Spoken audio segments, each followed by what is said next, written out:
ഭയങ്കര മെമ്മറബിൾ ആയിട്ടുള്ളൊരു എക്സ്പീരിയൻസ് ആയിരുന്നു ഗഗനചാരി. എനിക്ക് നേരത്തെ പറഞ്ഞിട്ടുണ്ട്, എനിക്ക് പാപ്പൻ സിനിമയിൽ അഭിനയിക്കാനായിട്ടുള്ള ഒരു ട്രെയിനിങ് സെഷനായിരുന്നു ഞാൻ ഗണേഷ് സാറിൻ്റെ കൂടെ ഗഗനചാരി വർക്ക് ചെയ്യുമ്പോൾ ഞാൻ എടുത്തത്. ഗണേഷ് മാമന, പക്ഷെ എനിക്ക് നിങ്ങളുടെ അടുത്ത് അഭിസംബോധന ചെയ്യുമ്പോൾ ഗണേഷ് സാർ.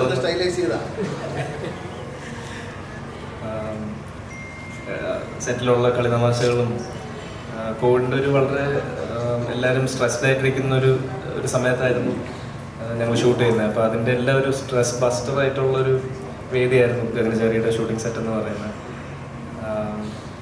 എന്തായാലും ഇപ്പോൾ അതിൻ്റെ ഫ്രൂട്ട് നമ്മൾ റീപ്പ് ചെയ്യുന്നതിൽ ഭയങ്കര സന്തോഷം. നല്ല അഭിപ്രായങ്ങൾ വരുന്നു തിയേറ്റേഴ്സിൽ നിന്ന്. സ്ക്രീൻസിൻ്റെ എണ്ണം കൂട്ടാനായിട്ട് അജിത് സാർ പ്ലാൻ ചെയ്യുന്നുണ്ട്. ഇൻ്റർനാഷണലി റിലീസ് കൊണ്ടുവരുന്നുണ്ട്. ഒരുപാട് സന്തോഷം. ചിലപ്പോൾ ചെറുതാണെന്ന് കരുതി തള്ളി നീക്കപ്പെടുന്ന ചിലതാണ് നല്ല പേരെടുത്ത് വലുതായി വരുമ്പോൾ ഉള്ളൊരു സന്തോഷം. അതിൻ്റെ ഭാഗമായിട്ട് ആവാൻ സാധിച്ചതിലും ഒരുപാട് സന്തോഷം. എനിക്ക് അനാർക്കലി കണ്ടിട്ട് മനസ്സിലായില്ല കേട്ടോ. ഞാൻ ആ ഏലിയനായിട്ടേ കണ്ടിട്ടുള്ളൂ. ഇപ്പോഴാണ് നോർമലായിട്ട് കാണുന്നത്.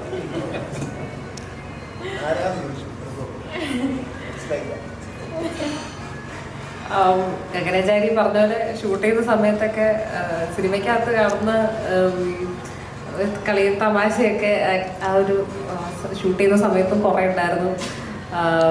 പിന്നെ ഒരു ലോക്ക്ഡൗൺ ഒക്കെ കഴിഞ്ഞ് നമുക്ക് തീരെ വർക്കൊന്നും ഇല്ലാതിരിക്കുന്ന സമയത്ത് ഭയങ്കര ആശ്വാസമായിരുന്നു ഗഗനചാരി. ചന്തുവായിട്ടാണെങ്കിലും സുർജിത്തും സായൊക്കെ ആയിട്ടാണെങ്കിലും നമ്മൾ ഭയങ്കര ഒരു റാപ്പോ ആയിരുന്നു ഉണ്ടായിരുന്നത്. ഗണേഷ് സാറായിട്ടും ആണെങ്കിലും എനിക്ക് പറഞ്ഞിട്ട് ഭയങ്കര കുറേ കഥയൊക്കെ പറയും എപ്പോഴെപ്പോഴും. അപ്പോൾ ഇങ്ങനെ പഴയ കഥകളൊക്കെ പറഞ്ഞ് നമ്മളെപ്പോഴും ഇങ്ങനെ രസിപ്പിക്കുന്ന ഒരാളായിരുന്നു. പിന്നെ എന്താ പറയുക, ഇത്രയും നല്ല ഒരു റെസ്പോൺസ് കിട്ടാൻ സാധിച്ചതിൽ വളരെയധികം സന്തോഷമുണ്ട്. അത്രയൊന്നും ഞാൻ തീരെ പ്രതീക്ഷിച്ചിട്ടുണ്ടായില്ല. എന്താ സിനിമ ഷൂട്ട് ചെയ്യുന്ന സമയത്താണെങ്കിലും ഇതിൻ്റെ ഒരു സ്വഭാവം എന്താണെന്ന് എനിക്ക് തീരെ മനസ്സിലായിട്ടുണ്ടായില്ല.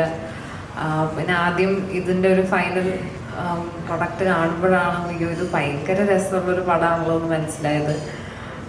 എനിക്കൊന്ന് hats off to Arun Chandu.